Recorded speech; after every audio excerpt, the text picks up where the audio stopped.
Bonjour à tous et bienvenue sur la chaîne Wrestling Love. On se retrouve aujourd'hui pour une toute nouvelle vidéo. Ce sera une vidéo où je ne vais parler que de DDT. Alors, dans un premier temps, je vais faire la review du show Chris Brooks Produce de Wrestle Budokan Dream qui s'est déroulé le 7 février. Et ensuite, je vais faire la preview du prochain gros show de la DDT. Ce sera DDT Kawasaki Strong, show qui se déroulera le dimanche 14 février. Au matin, j'ai pas l'heure exacte, je vais vous retrouver ça. Mais en tout cas, ouais, Kawasaki Strong, ce sera le plus gros show de ce début d'année, de la DDT évidemment. Ça se déroulera à 6h du matin. À 6h du matin en française, voilà Kawasaki Strong. Et dans un premier temps, je vais faire la review du show DDT Chris Brooks Produce de Wrestle Budokan Dream. C'est un show qui a duré 1h30, voilà, qui était quand même assez court, où il y a eu que 3 matchs, c'était vraiment fait comme le premier show Chris Brooks Produce, c'était l'année dernière. C'était vraiment fait pour être court, pour être fun, voilà, c'est vraiment pas un show important dans la suite des storylines. C'est pas un show important tout court en fait pour Titi, c'est plus on donne carte blanche à Chris Brooks et il se défoule dans ce qu'il propose. Et du coup on a eu 3 matchs. Alors l'opener c'était Chris Brooks et Miyu Yamashita contre Shunma Katsumata et Yuki Ueno. Donc Miyu Yamashita qui je le rappelle est une catcheuse de la Tokyo Joshi Pro Wrestling qui est en alliance avec DDT au sein du Wrestle Universe et de Cyber Fight. Donc ce match a duré 21 minutes 30 pour voir une victoire de Chris Brooks et de Miyu Yamashita. Alors personnellement, j'ai vraiment trouvé le match assez cool. J'ai mis 3,5. En fait, le truc de ce match, c'est que c'est trop long pour ce que c'est. Mais sinon, c'est très cool. Franchement, Chris Brooks, main event. Hein. Chris Brooks, main event, super perf. À un moment, il fout un cutter sur Katsumata. J'étais choqué de la violence du cutter. Là. Il arrive en springboard comme ça. T'as Miyu Yamashita qui esquive Katsumata.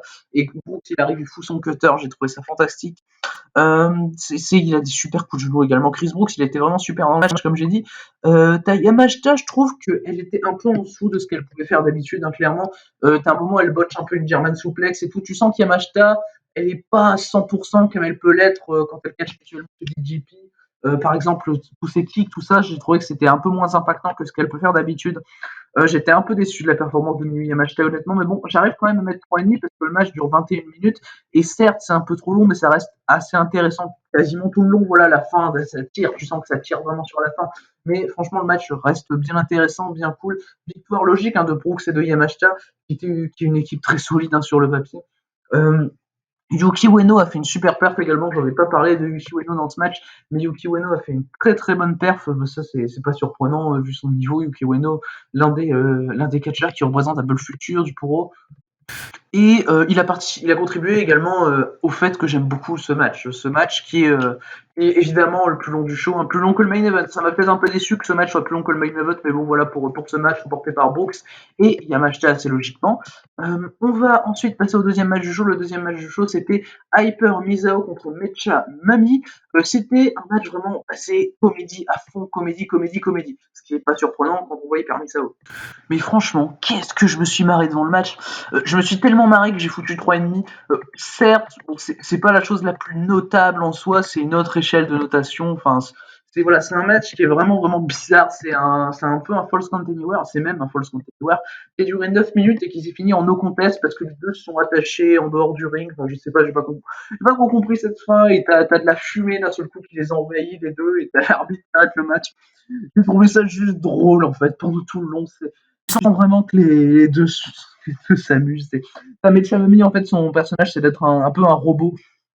Et il est tellement drôle. Quand t'as Hyper Misao qui prend un vélo, qui se met à l'écraser avec le vélo, c'est d'un hilarant. Et même à la fin, je ne comprends rien, mais qu'est-ce que c'est drôle, quoi. Et franchement, j'ai passé tout le match à rire. C'est le but du match, ça a été réussi, donc c'est parfait. Voilà, moi je mets 3,5, mais le but du match a vraiment été réussi en tout cas. Et le no contest est quand même assez hilarant dans un Volkswagen Anywhere quand même. Tu te dis putain, les mecs sont allés chercher une idée. Puis même l'arbitre est hyper drôle. Enfin, voilà, toutes les conditions sont réunies pour franchement splitter une barre dans ce Hyper Misao contre Mecha Memi que j'ai trouvé vraiment très cool. Et je pense que j'ai même préféré ça à l'opener. Voilà, je pense que même l'opener c'est le match que j'ai le moins aimé du show. Parce que franchement, j'ai préféré ça à l'opener. Quoi. Le truc est super drôle. Quoi. Franchement, je le conseille à ceux vraiment qui adhèrent à la comédie de DT habituelle, complètement what the fuck, mais hilarante quand on peut rentrer dans le délire. Et donc, après ce Hyper Misao contre Mechamemi, donc qui s'est fini en no contest, on a eu le main event Konosuke Takeshita contre Balianaki dans un match qui a duré 17 minutes pour voir une victoire de Konosuke Takeshita avec une German suplex. C'est vraiment un très bon main event. Pour moi, c'est le meilleur match du show. Clairement, j'ai mis 3,75. Le selling des deux est superbe. Franchement, le selling, que ce soit de Takeshita ou de Balianaki, j'ai trouvé ça super. C'est vraiment parfait, il n'y a pas d'erreur de selling. Et le match est très bien construit pour arriver sur un gros finish, des gros strikes de Takeshita et la fameuse German suplex pour terminer le match. C'était hyper brutal, comme toujours. Pour moi, c'est un gros 3,75. J'aimerais bien en voir plus hein, de Balianaki chez Didi. Clairement, Balianaki, c'est un mec qu'on voit souvent chez Gato Move, donc sur un tapis. Et c'est un mec que j'ai déjà vu un peu chez All Japan, là, du coup, chez Didi. C'est un mec que j'ai vraiment envie de voir plus souvent sur un ring de catch pour vraiment pas faire des conneries sur un tapis comme à la Gato Move, bien que j'aime beaucoup Gato Move, c'est pas ça. Mais j'ai vraiment envie de le voir catcher en in-ring pur, parce que le mec est quand même super, super intéressant. Il sait très très bien. Même à la Gato Move, c'est quasiment toujours lui qui carry les matchs. Et mais franchement, là, ce match conclut le show d'une manière vraiment super. J'ai vraiment passé un bon moment devant le show, c'est pas trop long. Comme je l'ai dit, 1h30, voilà, là je vais parler un peu du show en général. C'est comme je l'ai dit tout à l'heure, c'est 1h30, c'est pas trop long, et franchement, tout est très bien fait. Franchement, c'est un très très bon show pour moi. Tous les matchs sont un peu à voir. En fait, les 3 matchs sont à voir. T'en as 3 qui sont de 3 styles un peu différents. Et c'est vraiment super. C'est la diversité, un truc qui est pas trop long. Franchement, je trouve que ce show Chris Brooks Produce était sûrement meilleur que le premier qu'on a vu l'année dernière, parce que je trouve qu'il manquait un peu de ça l'année dernière. Et clairement, j'ai vraiment adoré ce show. C'est un de mes shows préférés depuis le début de l'année de la DDT. Et comme ça, en format pas trop long, super digeste. Franchement, où les 3 matchs sont à voir en plus, c'est vraiment un régal et tout ce que je demande. Et donc voilà pour cette review du show DDT Chris Brooks Produce 2 Wrestle Butokan Dream. On va passer désormais à la preview de DDT Kawasaki Strong qui se déroulera, comme j'ai dit tout à l'heure, ce dimanche 14 février. Kawasaki Strong qui est vraiment le premier gros show de l'année pour DDT. Voilà, c'est un des plus gros shows de l'année également, hein, ça vous vous en doutez. Et donc du coup, on va commencer sans plus attendre cette preview de DDT Kawasaki Strong avec ce qui sera sûrement le bonheur. John Retsu, donc Miski Watadze et Hideki Okatani vont affronter Yusuke Okada et Toi Kojima dans un 2 contre 2. Donc personnellement, je vois Miski Watadze et Hideki Okatani remporter le match. Tout simplement parce que Toi Kojima, c'est le dernier venu à la DDT. Maintenant, il prend tous les pins de Toi Kojima. Enfin, comme toujours, je veux dire, depuis qu'il a débuté, il prend tous les pins. C'est logique. Il est là pour un peu grandir. Okatani, pour une fois que c'est plus le dernier venu, il peut avoir des victoires en tag comme ça. Et je trouve ça assez cool pour Okatani de lui donner quelques victoires. Là, j'aimerais même bien que ce soit lui qui fasse le tomber sur Toi Kojima. On le rappelle, Okatani a déjà battu Kojima, je crois que c'était même probablement au match de début de Toi Kojima du côté de chez DDT. Mais non, franchement, c'est pas spécialement un match qui me hype, mais je vois bien Watadze et Okatani remporter le match, même si depuis ses débuts à la DDT, Yusuke Okada bénéficie d'un petit push. Je le vois pas remporter le match, sachant qu'il est en équipe avec Toi Kojima, pardon, ça me ferait assez bizarre quand même. Voilà, je me dis, si voulait faire gagner Yusuke Okada, il l'aurait mis en équipe avec Hideki Okatani et pas avec Toi Kojima. Et là, le mec qui veut le faire gagner, bon, c'est Hideki Okatani premièrement, mais aussi Mitsuki Watadze, je pense.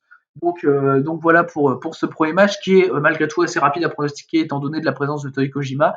On va maintenant passer au deuxième match. Le deuxième match, ce sera un match tag féminin. Saki Akai et Mayayuki contre Saori Anou et Miyako Matsumoto. Et là, c'est un match qui me hype vraiment, vraiment beaucoup. Ça a été annoncé comme ça, je m'attendais pas du tout à voir ce match. Mais voilà, Saki Akai, elle est régulière chez DDT et également chez TJPW sous le nom Saki-sama. Mayayuki, c'est l'Ace de Ice Ribbon qui est actuellement championne par équipe de la Fed. Saori Anou, c'est une catcheuse qui catch chez Ice Ribbon également. Qui catch également un peu chez Oz, d'après ce que j'ai entendu au sein d'Ozaki Gun. Enfin, personnellement, je regarde pas Oz, mais je sais qu'elle est là-bas en régulier également. Enfin, où je vois Saori Anou personnellement, c'est chez Ice Ribbon. Et Miyako Matsumoto, qui est une catcheuse que j'ai jamais vu catcher, et qui, d'après ce qu'on m'a dit d'elle, me hype bien de voir. Mais franchement, c'est un match qui m'a hype à mort. Connaissant le talent de Saki Akai, de Mayayuki et de Saori Anou, c'est franchement 3 catcheuses vraiment géniales. Je dirais que j'ai un petit penchant peut-être pour dans les trois pour Mayayuki, même si j'adore les deux autres. Euh, c'est trois quatre choses qui restent malgré tout différentes et c'est vraiment trois quatre choses que j'adore. Miyako Matsumoto, en plus, je suis hype pour l'avoir catché un peu. On m'a dit que c'était un peu de la comédie ce qu'elle faisait, donc j'ai hâte de voir ça. J'aime bien la comédie dans le style DDT, tout ça. C'est assez drôle pour moi en tout cas. Et voilà, au-delà de la hype énorme un peu que j'ai pour ce match, même si bon ça va pas non plus à la hype du main event que j'ai, mais c'est vraiment une bonne hype. Je vois Saki Akai et Mayayuki remporter le match, tout simplement parce que Saki Akai est en contrat chez DDT. Donc je me dis que s'il y a qu'une des quatre qui est contractée chez DDT, bah, c'est pour faire gagner son équipe, même s'ils font gagner Mayayuki, voilà, qui en plus l'ace de Ice Ribbon, donc ça paraît logique qu'elle gagne le match en plus. Voilà, moi j'ai peu de doutes de voir Saki Akai et Mayuki remporter le match. La seule meuf du match qui est contractée chez DDT, plus l'ace d'une compagnie, tandis que t'as pas d'ace ou de contracté chez DDT dans l'autre équipe. Donc là, pour moi, ça joue beaucoup sur le résultat du match, et même avec le manque de suspense, je reste vraiment bien hype, vraiment bien hype. Je suis peut-être un peu déçu que ce soit si bas dans la carte, ça a été annoncé en deuxième. Après, est-ce que ce sera en deuxième? Je pense que oui, DDT, c'est une fête qui quand même respecte l'ordre de la carte selon leurs annonces. Je pense que ce sera en deuxième match, mais ça pourrait être un peu plus haut que ça me dérangerait pas, voilà. Mais franchement, c'est probablement le troisième match qui m'hype le plus du show. On va passer ensuite, après ce match, à un 8-man tag team match Damnation, donc Daisuke Sasaki, Soma Takao, Matt Pauli et Yuji Ino contre Konosuke Takeshita, Akito, Shunma, Katsumata et Yuki Ino. Personnellement, je vois assez facilement Damnation gagner. Euh, En fait, le match est amené surtout autour de la storyline entre Yuji Ino et Yuki Ino. Parce qu'en fait, Yuki Ino a fait son retour chez TT, j'en avais parlé à New Year Dramatic Itabashi Series, si je dis pas de bêtises, et Yuki Ino a attaqué Yuji Ino en fait. Donc de là naît un peu une rivalité pour débuter une première vraie rivalité pour Yuji Ino qui m'hype bien d'avoir un match entre ces deux-là en un contre un. Après, je pense peut-être qu'ils auraient pu mettre ce un contre un dans le show. Peut-être que ça aurait été pour moi peut-être plus utile, vu que c'est un gros show. Allez-y, les mecs, foutez le un contre un là. C'est un très gros show, je comprends pas pourquoi ils le foutent pas là. Mais bon, c'est dommage et ils passent à côté de ça pour moi. Mais toujours est-il que ce 8-man me hype, vu les noms qui sont présents. Je vois Takeshita, Sasaki, Yuji Ino. Logiquement, voilà, ça me parle, ça baptise la curiosité en tout cas. Et personnellement, voilà, je vois une victoire facile de Damnation parce que Yuji Ino, son booking depuis son retour à la DDT, comme j'en parle à chaque fois que je parle de DDT, et plus précisément des matchs de Yuji Ino, son booking est hyper fort. Il est construit ultra fort, Yuji Ino. Pour moi, il va aller dans le main event assez rapidement. Ça se voit qu'ils ont des gros projets en lui. Et la manière dont il écrase tous ses adversaires sans rien sell, enfin voilà, en leur défonçant avec ses atémis, ses grosses close lines et tout, pour moi ça me paraît logique voilà, de voir Damnation et plus précisément Yuji Ino remporter ce match. Donc voilà pour ce troisième match. On va passer ensuite au quatrième match. Ce sera un six-man tag team match avec Super Delphine, Chris Brooks et Maki Ito contre Mao, Keigo Nakamura et Mirai Mayumi. Donc Maki Ito et Keigo Nakamura et Maki Ito et Mirai Mayumi qui sont deux catcheuses de la TJP. Si Keigo Nakamura était à la TJP, il y aurait quand même un petit problème. Et Super Delphine qui est un peu une légende du Puro, qui a catché notamment chez New Japan Pro Wrestling dans les années 90 ou encore la Michinoku Pro. Et personnellement, c'est pas un match qui m'aille particulièrement, honnêtement. Mais enfin voilà, il y a Makito, donc logiquement ça devrait être super. Mirai Mayumi également, qui est une catcheuse que j'aime beaucoup. Je suis content de l'avoir sur cette carte. Mais voilà, l'équipe Chris Brooks, Makito et Super Delphine, donc, mais surtout pour Chris Brooks et Makito me ravit bien en tout cas. Et d'ailleurs, je les vois remporter le match, donc Chris Brooks, Super Delphine et Makito. Je vois peut-être Chris Brooks à regagner un peu en momentum. Il faut qu'il regagne un peu en momentum. Effectivement, les trois autres pas spécialement besoin. Mirai Mayumi sera sorti de son match pour le titre International Princess de Positive Chain contre Yuki Mifuku. Donc, techniquement, admettons, pour moi, elle va battre Yuki Mifuku à Positive Chain du côté de PTT, et donc elle sera nouvelle championne International Princess. Et donc, si Maki Ito arrive à faire le pin sur Mirai Mayumi, pourquoi pas voir Maki Ito en première challengeuse de Mirai Mayumi, par exemple, ça pourrait être intéressant. Mais pas que, voilà, Keigo Nakamura, c'est pas un mec qui a un push particulier, surtout un catcheur qui est là pour faire de la comédie chez DDT. Dès qu'il y a un truc de DDT extreme sur YouTube avec les conneries de Sanshiro Takagi, qui a d'ailleurs perdu le titre dans la dernière connerie qu'ils ont faite contre Shunma Katsumata. C'était d'ailleurs très fun, c'était un Ironman de 45 minutes, c'était assez drôle. Et Mao, bah, de toute façon, tant qu'il prend le palpine, Mao, c'est pas grave. Et Mao prendra évidemment pas le pin sur une équipe avec Keigo Nakamura et Mirai Mayumi. Je pense qu'il y a plus de chances que ce soit Keigo Nakamura et Mirai Mayumi, l'un ou l'autre, plutôt que Mao. Ça me paraît logique. Après, Super Delphine, c'est une légende du pro aussi, donc ils vont peut-être vouloir le faire gagner. Enfin, moi, il y a beaucoup plus d'arguments, en tout cas, qui penchent en la faveur d'une victoire de Super Delphine, Chris Brooks et Maki Ito qu'en la victoire de Mao, Keigo Nakamura et Mirai Mayumi.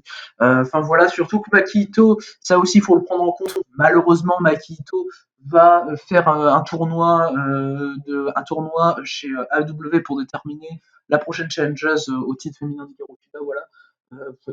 Mais évidemment, elle va pas signer chez AEW parce qu'il faut surtout pas, hein, j'y crois. Et Makito va être quand même buildé assez forte, je pense, avant sa petite tournée aux US. Mais du coup, voilà pour ce match. On va pouvoir passer ensuite au 5e match du show. Ce sera Arashima et Yuji Okabayashi, donc qui sont en équipe pour la première fois depuis leur victoire au DDT BJW Shuffle Tag, que j'avais reviewé d'ailleurs. Je vous invite à aller voir la review. C'était vraiment fin décembre. Et ils feront équipe pour affronter Kazusa Higuchi et Yukio Naya.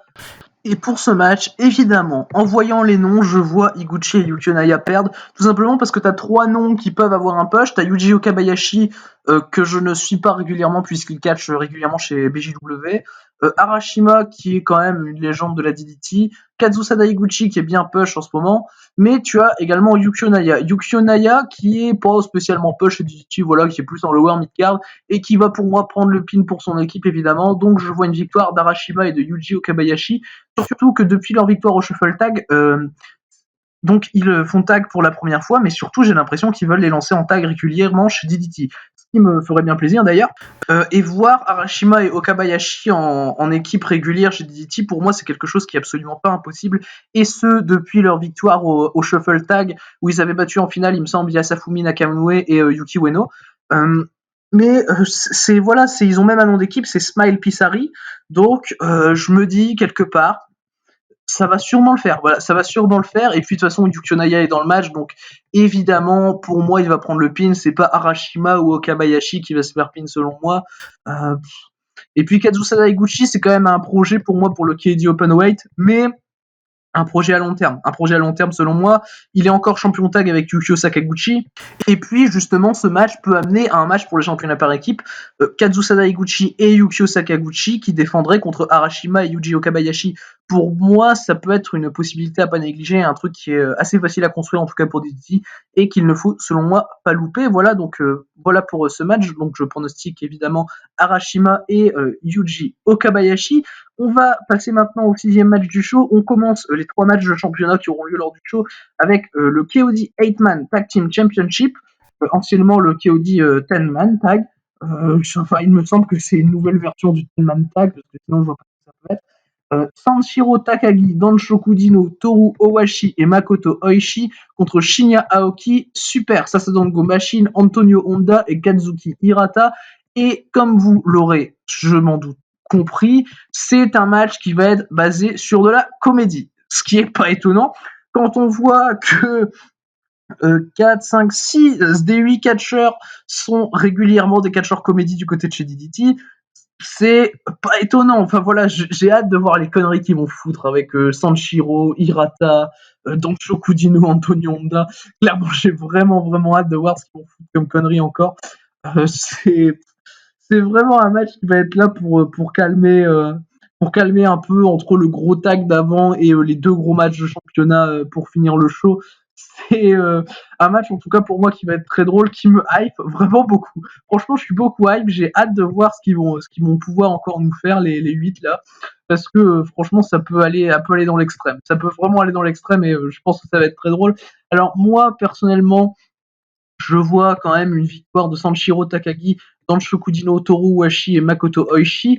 Tout simplement, premièrement, parce que dans l'équipe en face, Takazuki Hirata, qui est un tiers des champions Six-Man de chez DDT. Et pour moi, il serait temps d'avoir des challengers au titre Six-Man, hein, clairement.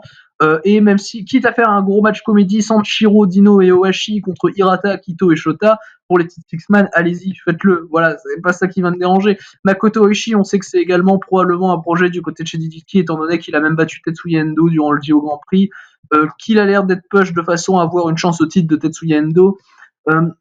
Voilà, c'est franchement Super Sasadango Machine et en plus même pas spécialement tout le temps chez DDT. Shinya Aoki de même, depuis en tout cas qu'il a perdu le titre Extreme, il me semble que c'était du côté d'Ultimate Party contre Sanshiro Takagi. Donc voilà, pour moi, tout se prête à une victoire de Sanshiro, Dino, Owashi et Oishi. Après, le fait que ce soit un match comédie va évidemment changer beaucoup de choses.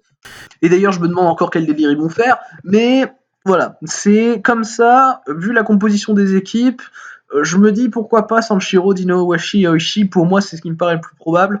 En plus, c'est pour les KOD 8-man, autant mettre 4 catcheurs dont tu es sûr qu'ils soient réguliers chez DDT, et 4 catcheurs qui n'ont pas actuellement de championnat. D'ailleurs, Sanshiro Takagi a perdu le DDT Extreme récemment. Hein. Donc voilà, après ça va encore être en championnat connerie, j'en suis sûr, mais il va probablement peut-être jamais être défendu. Donc voilà, on verra bien, et en tout cas mon pronostic est assez serein, mais quand même, il y a possibilité de changement. Et du coup, on va passer désormais aux 2 gros matchs de championnat, les 2 matchs qui me hype le plus, évidemment, les 2 matchs pour les 2 titres principaux de chez DDT. On va commencer par le titre DDT Universal avec Yuki Ueno qui va défendre le titre contre Yukio Sakaguchi, qui est la moitié des champions par équipe de chez DDT avec Kazusada Higuchi. Et en fait, c'est un match qui m'aille beaucoup niveau storytelling, surtout où t'as Yuki Ueno, qui est vraiment un petit jeune de chez DDT, voilà, qui est en train d'avoir son push, voilà, c'est franchement Yuki Ueno, c'est un peu le futur de la DDT. Et même l'année dernière, il dit, moi j'ai appris beaucoup de Yukio Sakaguchi pour évoluer, pour avoir les résultats que j'ai. Et derrière Sakaguchi, après le show où il s'est passé ça, il l'a attaqué. Il l'a défoncé, il lui a foutu un steeper roll. C'était d'une brutalité, mais fantastique. Vraiment, j'ai kiffé ce segment un peu backstage. Et donc voilà, et c'est un match qui me hype bien dans le sens où Sakaguchi en fait apprend des choses à Ueno. Moi, je vois Yuki Ueno conserver le titre étant donné que Yukio Sakaguchi est déjà champion tag. Mais voilà, ça m'étonnerait pas que Sakaguchi prenne le titre dans le sens où Ueno peut prendre le KOD Openweight derrière à Endo ou à Akiyama, évidemment. J'en parlerai tout ça dans le main event. Mais en tout cas, Ueno Sakaguchi, c'est vraiment quelque chose qui peut être très très intéressant d'un point de vue storytelling et même d'un point de vue du suspense, puisque selon moi, les deux ont des raisons légitimes de gagner le match et d'être champion universel aujourd'hui chez DDT. Donc voilà, après il faut pas oublier que le règne de Ueno, il dure quand même depuis 4 mois, ce qui est quand même assez bien pour un premier règne, je trouve. Pour un premier règne solo, Yuki Ueno a quand même un bon truc, voilà, un bon bagage. Il a défendu le titre déjà contre Mao, il a battu Chris Brooks du côté d'Ultimate Party pour le gagner. Donc voilà, personnellement, ça ne me dérangerait pas de voir Sakaguchi gagner. Et avec tout le suspense que j'ai pour ce match, je vois quand même Yuki Ueno conserver pour que Sakaguchi et Higuchi restent avec les championnats tag pour les défendre contre Arashima et Okabayashi plus tard. Et pour moi, les conserver contre Arashima et Okabayashi et continuer un peu en étant champion tag. Et je vois pas Sakaguchi avoir les 2 ceintures, donc une solo et une tag, ce serait, je pense pas que ce serait une bonne idée. En tout cas, je pense pas que ce serait une bonne idée pour moi. Et donc, après avoir parlé de ce Yuki Ueno contre Yukio Sakaguchi qui me hype énormément, je vais parler du match qui me hype le plus du show, évidemment, le main event. C'est Tetsuya Endo qui va défendre le titre KOD Openweight, donc le titre principal des DDT, contre la légende Jun Akiyama. C'est un match qui me hype à mort, tout simplement parce que Akiyama a 51 ans, il sait encore faire des perfs de taré. On l'a vu à Ultimate Party dans son match contre Konosuke Takeshita, le match est juste magnifique, splendide. C'est que dire quoi. Endo, c'est un des meilleurs catcheurs du monde, un des meilleurs catcheurs de l'année 2020. Il a fait une deuxième partie de l'année depuis sa victoire dans le main event du Peter Pan pour le titre KOD Openweight contre Masato Tanaka. Il a fait une deuxième partie de l'année parfaite. Là, il commence quand même assez bien le début d'année, même si c'est surtout des shows de transition qu'il y a. Et franchement, le match Endo Akiyama du côté du Dio Grand Prix, de la première journée du Dio Grand Prix, dont j'avais fait la review avec Win Green, d'ailleurs je vous invite à aller la voir, je l'avais trouvé vraiment super, j'avais mis 3,75, presque 4 quoi. Et clairement sur un format bien plus long, là on était sur un format plus 15 minutes du côté du Dio, là on va être sur un format 35-40 minutes. Franchement, j'ai vraiment, vraiment très, très envie de voir. Après, peut-être que je m'overhype, peut-être que ça va même pas durer 35 minutes, peut-être que ça va pas y avoir un storytelling spécialement fantastique, mais quand je vois les deux catcheurs, je ne peux qu'être hype, quoi. Tetsuya Endo, l'un des meilleurs catcheurs de sa génération, contre Jun Akiyama, l'un des meilleurs catcheurs de l'histoire, qui sait encore faire des perfs de malade à son âge. C'est, voilà. Et du coup, après avoir parlé de ma hype pour ce match, je vais parler de mon pronostic. Pour moi, c'est un match qui est très, très compliqué à pronostiquer. Euh, c'est vraiment du 50-50. Personnellement, je veux bien qu'Akiyama gagne. Ça ne me dérangerait absolument pas de voir Jun Akiyama remporter le titre, même s'il a 51 ans. Enfin voilà, ça me dérangerait absolument pas de voir Akiyama remporter le titre. Je pense que Tetsuya Endo va remporter le titre, mais c'est vraiment du 50-50. En fait, pour moi, avec Akiyama qui a gagné le Dio Grand Prix, pour moi, il y a pas, en fait, il y a pas d'impasse possible. Si Akiyama gagne le titre, de toute façon, ils sont pas sur une impasse du tout. Et si Endo gagne le titre, pour moi, ils sont pas sur une impasse du tout. Après, la chose étant que, avec Tetsuya Endo, ils ont déjà construit des trucs pour le futur de son règne. Voilà, ils ont déjà construit des choses à faire après Akiyama, que ce soit contre Oishi ou encore contre Yuki Ueno ou même contre Kazusada Higuchi. Donc, je me dis qu'avec tout ce qui a été construit durant le règne de Tetsuya Endo, et tout ce qui n'a pas encore été fait par rapport à cette construction, pour moi, ça va à un moment culminer et le règne de Endo durera pour moi jusqu'au Peter Pan. Et pas plus loin que le Peter Pan, en tout cas pour moi. Après, est-ce qu'il le perd contre Akiyama ou pas, ça c'est autre chose. Personnellement, j'ai vraiment du mal à pronostiquer, mais disons que je vois plus Endo remporter le match, même si une victoire d'Akiyama me dérangerait absolument pas. D'ailleurs, en point de vue d'un show commun DDT Noah, je serais plus hype, je pense, par un Akiyama Shiozaki qu'un Endo Shiozaki, honnêtement, d'un point de vue storytelling. D'un point de vue storytelling, Akiyama Shiozaki, ça peut être un match of the year contender, clairement. Même si Shiozaki Endo peut l'être aussi, mais je serais peut-être bien plus serein avec Akiyama Shiozaki. Voilà, là aussi, moi, ça me dérangerait vraiment pas de voir Akiyama gagner, mais, mais disons que Endo, pour moi, ce serait quand même fantastique qu'il arrive à battre Jun Akiyama pour son règne, enfin voilà, pour sa carrière, ce serait quand même fantastique que le mec arrive à battre Jun Akiyama, et là, il en arrivera à un point de légende de la DDT, Tetsuya Endo pour moi, euh, surtout si son règne dure encore jusqu'au Peter Pan, là, 1 an de règne, enfin, c'est, je veux dire, voilà, je me rappelle, j'ai vu son match en 2015 contre Isami Kodaka, là où Tetsuya Endo avait sa première chance au GTOD Openweight, et le mec, il envoyait du lourd, bordel, en 2015. Oh, c'est dingue. Si tu sentais que c'était la future top star de la DDT du sang, rien que dans ce match qui est fantastique. D'ailleurs, je vous conseille de le voir si vous l'avez pas vu à Superstar Lanes 2015 contre Isami Kodaka pour le TKOD Openweight. C'est un match fantastique et tu sens que Endo c'est vraiment la future star de DDT et arriver à ce point où il va battre Akiyama aujourd'hui en 2021, ça ne peut être que fantastique pour moi, pour lui. Et encore une fois, je suis énormément hype par ce match. C'est pas le match qui m'hype le plus de la semaine de très très gros show. C'est sûrement le deuxième selon moi. Le premier étant Rika Tatsumi contre Miyu Watanabe du côté de chez Tokyo Joshi Pro. Mais franchement, ça a tout pour être un match incroyable. Ça a tout pour être un match incroyable en tout cas. Et donc, en général, le show me hype bien, comme vous l'aurez compris. Par rapport à la semaine de catch, l'énorme semaine de catch qu'on a, je pense que c'est le troisième show qui me hype le plus. Derrière, Tokyo Joshi Pro Positive Chain et NXT TakeOver Vengeance Day. Et ça réussit voilà, à me hyper fort et même bien plus, et même, enfin pas bien plus, mais même plus que le Game Changer Wrestling, Josh Barnett's Bloodsport, qui se déroulera le 13 février. Pour vous dire, alors que le Bloodsport, c'est un style que j'affectionne tout particulièrement personnellement. Donc voilà. Mais franchement, ce show d'Ichi Kawasaki Strong promet d'être vraiment un excellent show. Et donc voilà pour cette vidéo spéciale DDT où j'ai parlé donc de Chris Brooks, Produce, de Wrestle Budokan Dream et de DDT Kawasaki Strong. On se retrouve très bientôt pour de prochaines vidéos et donc la review de Kawasaki Strong qui sortira 1 ou 2 jours après le show, je pense. Et d'ici les prochaines vidéos, à la prochaine.